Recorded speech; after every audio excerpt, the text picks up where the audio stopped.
Hello everyone, இதுதான் ஹெச்பிரமிட். டிராக்டரோட top லிங்கை இங்கே தான் அட்டாச் பண்ணுவாங்க. லோயர் லிங்கை இந்த ஜாக் ஷாஃப்ட்டில் தான் அட்டாச் பண்ணுவாங்க. அப்போ தான் இந்த அக்ரிகல்ச்சர் இம்ப்ளிமெண்ட் ரோட்டோவேட்டராக சாயிலில் புல் பண்ண முடியும். இங்கே தான் பிடிஓ ஷாஃப்ட்டை கனெக்ட் பண்ணி இந்த எல் டைப் பிளேடை சாயிலில் சுற்ற விடுவாங்க.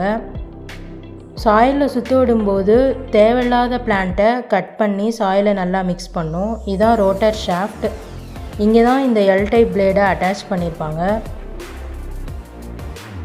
இது வீடு கண்ட்ரோலுக்கு யூஸ் பண்ணுறதுனால செகண்டரி டில்லேஜ் இம்ப்ளிமெண்ட்டுன்னு சொல்லியிருப்பாங்க. அண்ட் இன்னொரு முக்கியமான விஷயம், இதில் ட்ரெய்லிங் போர்டு இருக்கும். அது எதுக்காகனா சாயிலை ஒன்று போல் ஆக்கி கிளாடாக இருக்கிற சாயிலை பிரேக் பண்ணும்.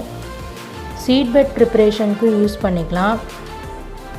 அதனால தான் இதை primary tillage and secondary tillage implement சொல்லியிருப்பாங்க.